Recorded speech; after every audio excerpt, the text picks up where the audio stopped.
नमस्कार भक्तों, आपका एक बार फिर से स्वागत है हमारे चैनल भक्ति की शक्ति में। आज के इस वीडियो में हम आपको बताएंगे कि जगन्नाथ रथ यात्रा से पहले भगवान क्यों पड़ते हैं बीमार। इस रहस्य को जानने के लिए हमारे चैनल पर आप अंत तक जरूर बने रहें।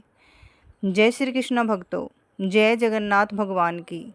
भक्तों, क्या आपने कभी सोचा है कि भगवान भी बीमार पड़ सकते हैं? नहीं ना। लेकिन ओडिशा के पुरी में समुद्र की लहरों के बीच स्थित उस पवित्र मंदिर में हर साल एक ऐसी घटना घटती है जो दिल को छू जाती है।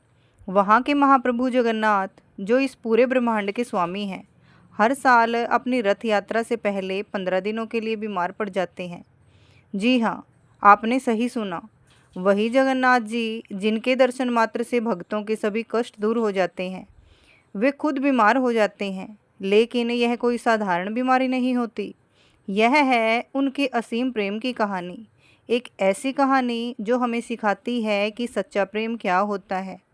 प्रिय भक्तों, आज हम आपके लिए एक नई प्रेरणादायक और अत्यंत ज्ञानवर्धक कथा लेकर आए हैं।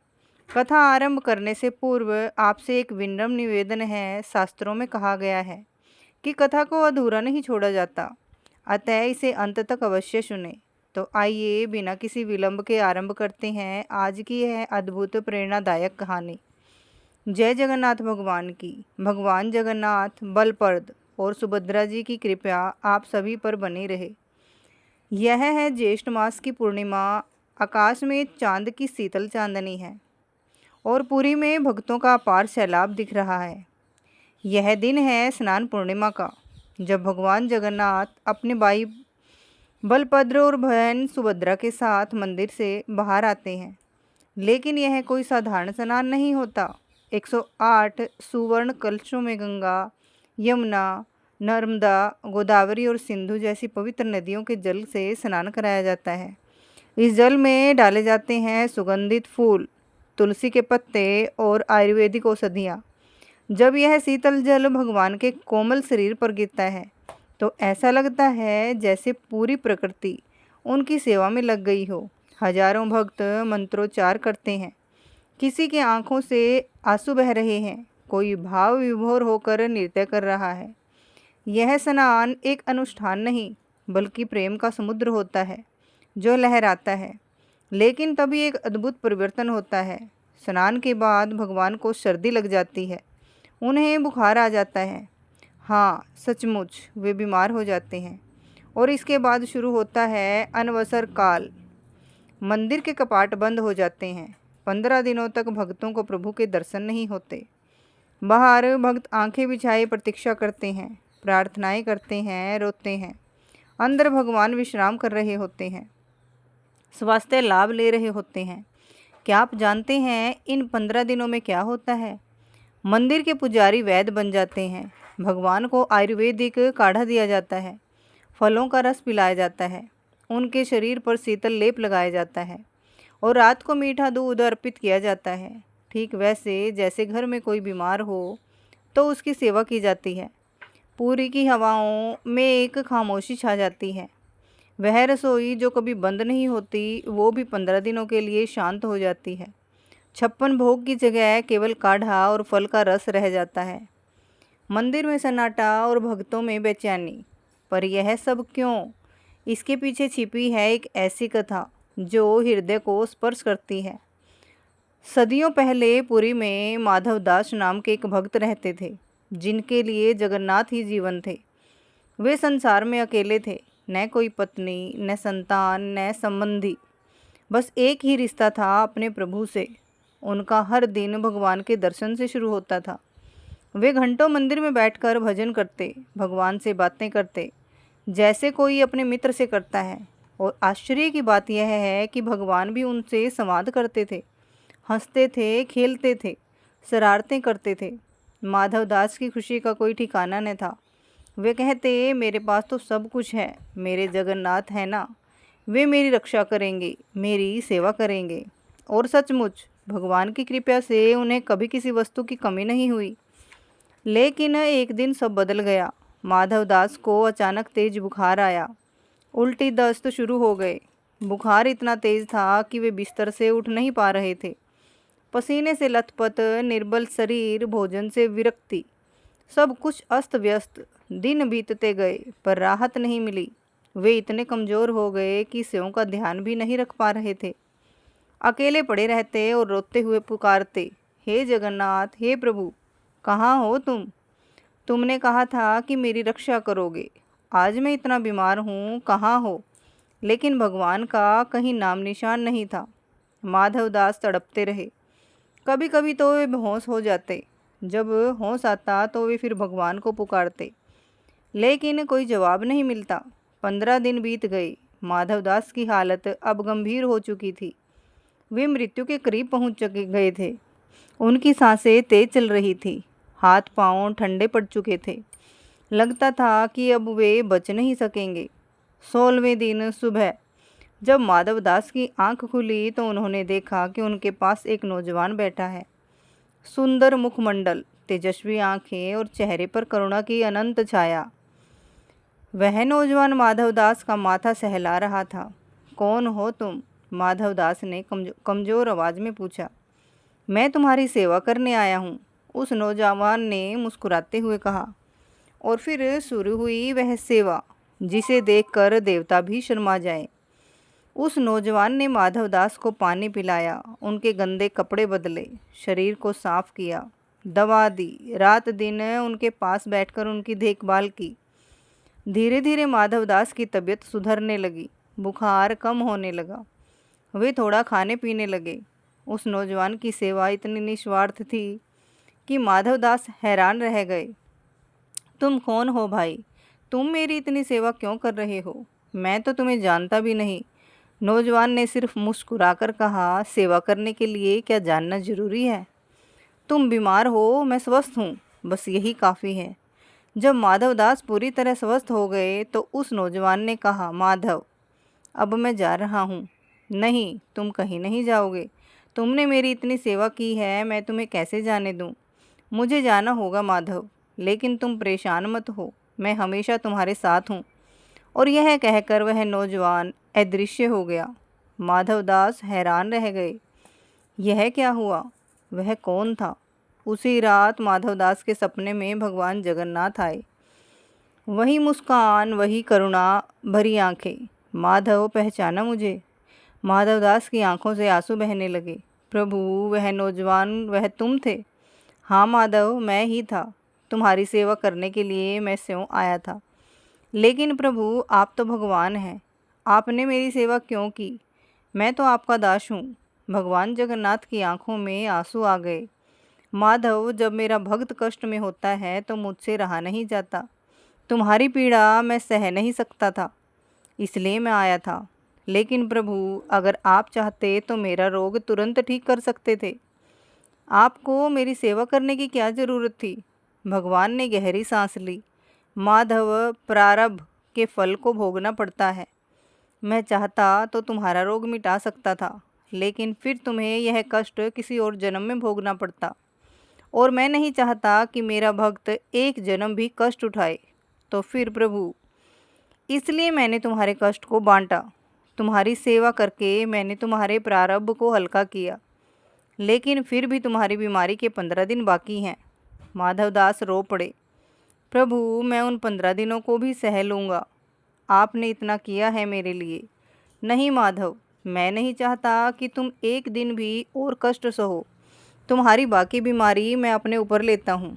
नहीं प्रभु, यह कैसे हो सकता है? आप भगवान हैं।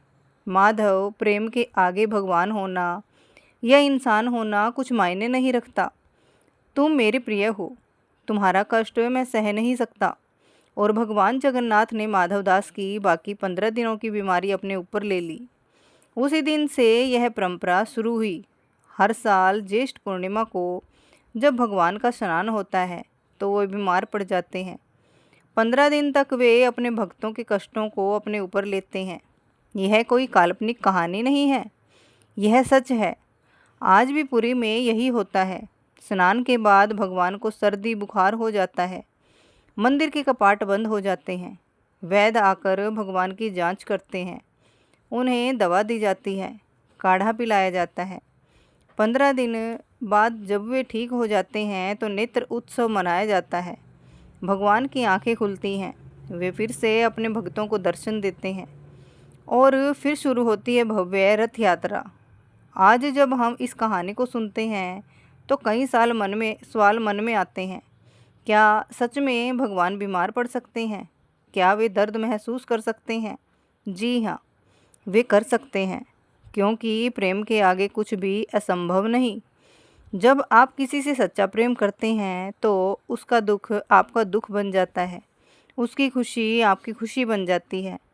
भगवान जगन्नाथ हर साल अपने भक्तों को ये संदेश देते हैं कि वे हमारे कष्टों को समझते हैं, वे हमारे दुख में हमारे साथ हैं। जब हम बीमार पड़ते हैं तो वे भी बीमार पड़ जाते हैं, जब हम दुखी हैं तो वे भी दुखी होते हैं। यह है उनका अनंत प्रेम, यह है उनकी असीम करुणा। इन 15 दिनों में पुरी के मंदिर में क्या होता है, यह जानना भी दिलचस्प है। सुबह जल्दी वैद्य आते हैं, भगवान की नाड़ी देखते हैं, बुखार चेक करते हैं, फिर उन्हें विशेष काढ़ा तैयार किया जाता है। तुलसी, अदरक, काली मिर्च, हल्दी और अन्य जड़ी बूटियों से। दोपहर में उन्हें फलों का रस दिया जाता है, आम का रस, मौसमी का रस या फिर नारियल पानी।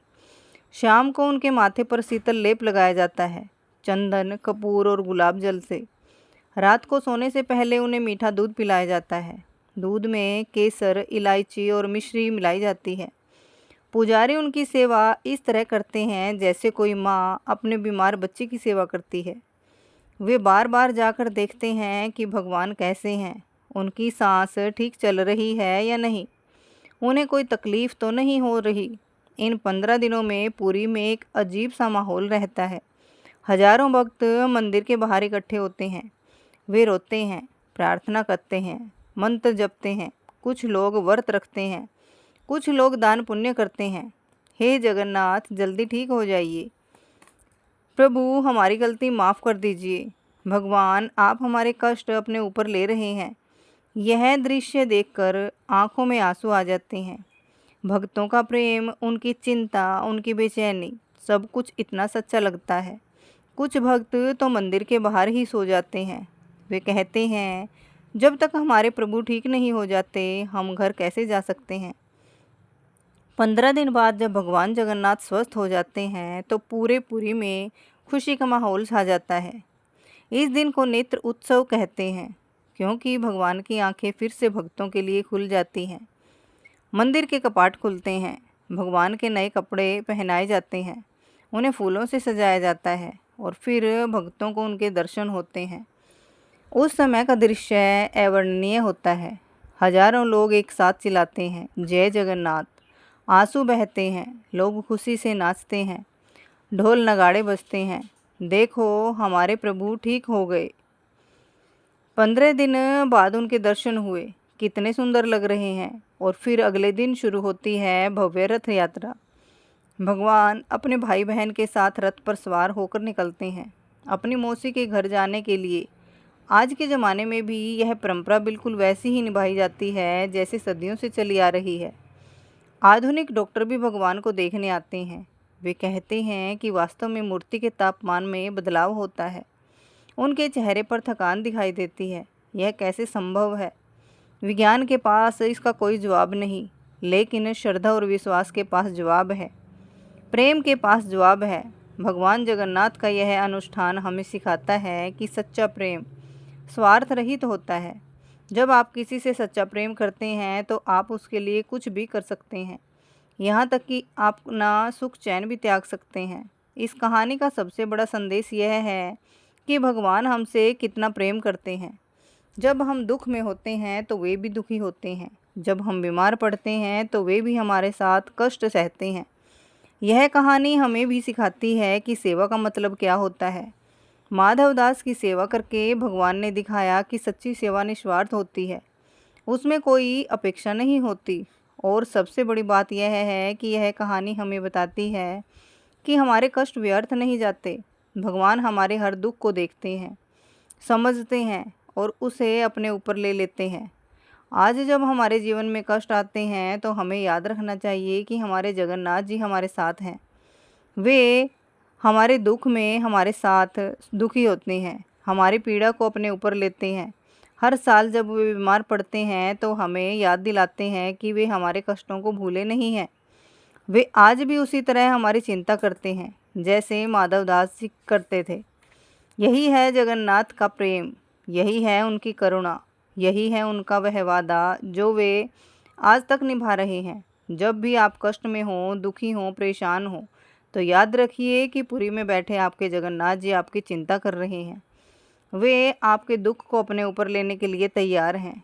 जैसे उन्होंने माधवदास के लिए अपना स्वर्गीय सुख त्याग दिया, वैसे ही वे आपके लिए भी कुछ भी करने को तैयार हैं। बस आपकी श्रद्धा सच्ची होनी चाहिए, आपका प्रेम निस्वार्थ होना चाहिए। आज भी जब स्नान पूर्णिमा का दिन आता है तो पुरी में एक अजीब सा रहस्य घटित होता है। वैज्ञानिक इसे समझने की कोशिश करते हैं, लेकिन श्रद्धा इससे कहीं ऊपर की चीज़ है। भगवान जगन्नाथ की मूर्ति में वास्तव में तापमान का बदलाव होता है। जो लोग उन्हें छूते हैं वे बताते हैं कि उनका शरीर गर्म हो जाता है, जैसे बुखार में होता है। उनके चेहरे का रंग भी बदल जाता है, आंखें थकी थकी लगती हैं। यह कैसे संभव है? एक लकड़ी की मूर्ति में यह लक्षण कैसे आ सकते हैं? पुजारियों का कहना है यह भगवान की लीला है। वे सच में अपने भक्तों के कष्ट अपने ऊपर लेते हैं। उनका शरीर इतना गर्म होता है क्योंकि वे हजारों लोगों की पीड़ा को सह जाते हैं। हर साल इन 15 दिनों में एक खास बात होती है।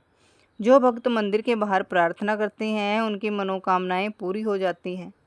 कैंसर के मरीज ठीक हो जाते हैं, बांझ स्त्रियों को बच्चा हो जाता है, वे भी माँ बन जाती हैं, परीक्षा में फेल होने वाले छात्र पास हो जाते हैं। एक भक्त बताता है मेरी माँ को कैंसर था, डॉक्टरों ने जवाब दे दिया था। उस साल अनवसर काल में मैं रोज मंदिर के बाहर बैठकर रोता था, कहता था प्रभु आप मेरी माँ का दुख अपने ऊपर ले लीजिए। 15 दिन बाद जब भगवान ठीक हुए तो मेरी माँ भी ठीक हो गई। एक और भक्त कहता है मेरा बेटा 5 साल से बोल नहीं पा रहा था, मैंने अनवसर काल में व्रत रखा और भगवान से कहा कि वे मेरे बेटे की तकलीफ़ अपने ऊपर ले लें। नेत्र उत्सव के दिन जब मंदिर के कपाट खुले तो मेरे बेटे ने पहली बार जय जगन्नाथ कहा।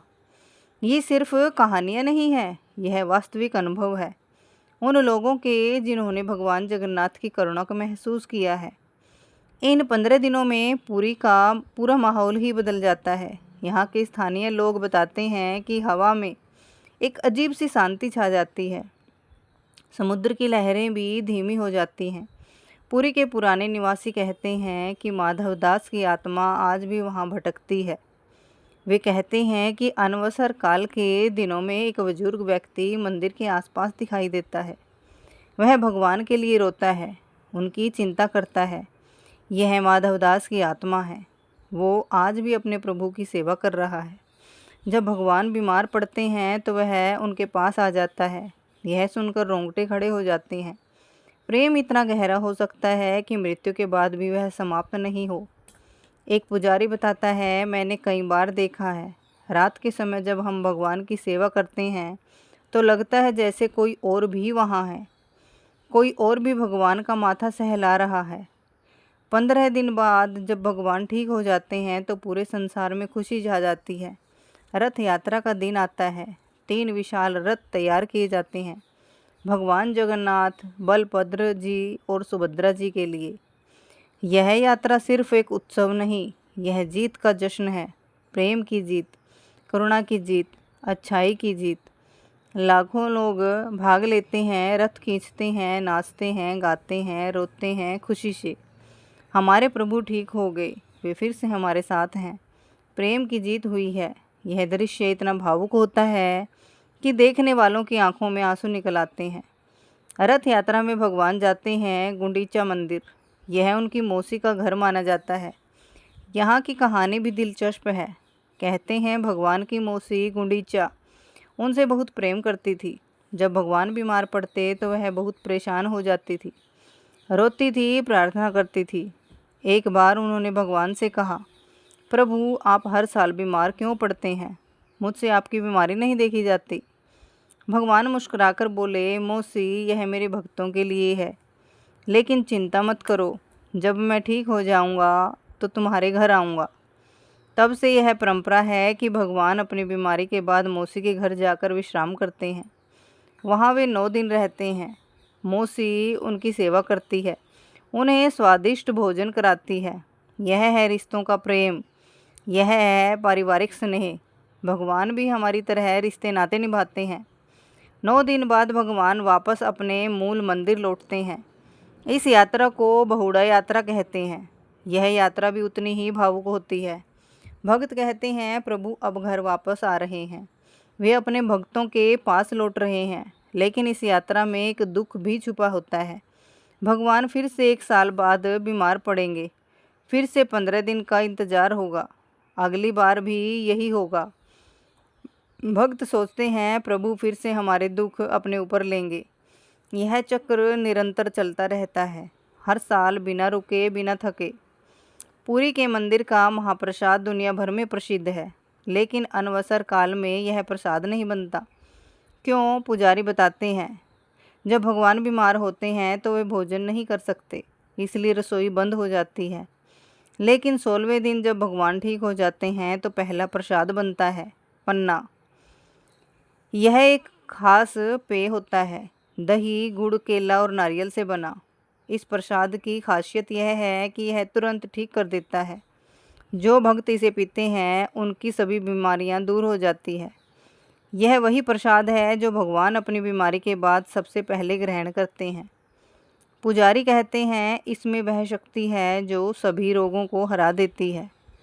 यह परंपरा सिर्फ धार्मिक नहीं है, यह एक सामाजिक आंदोलन है। यह लोगों को संवेदनशील बनाती है, एक दूसरे की परवाह करना सिखाती है। पुरी में इन 15 दिनों में अपराध की दर शून्य हो जाती है। कोई झगड़ा नहीं करता, कोई चोरी नहीं करता, सभी एक दूसरे का ख्याल रखते हैं।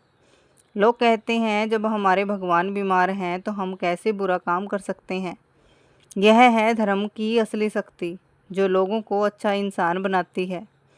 भगवान जगन्नाथ का यह अनुष्ठान हमें सिखाता है कि प्रेम में त्याग होता है, प्रेम में कष्ट सहना पड़ता है, प्रेम में अपनी खुशी दूसरों की खुशी के लिए कुर्बान करनी पड़ती है।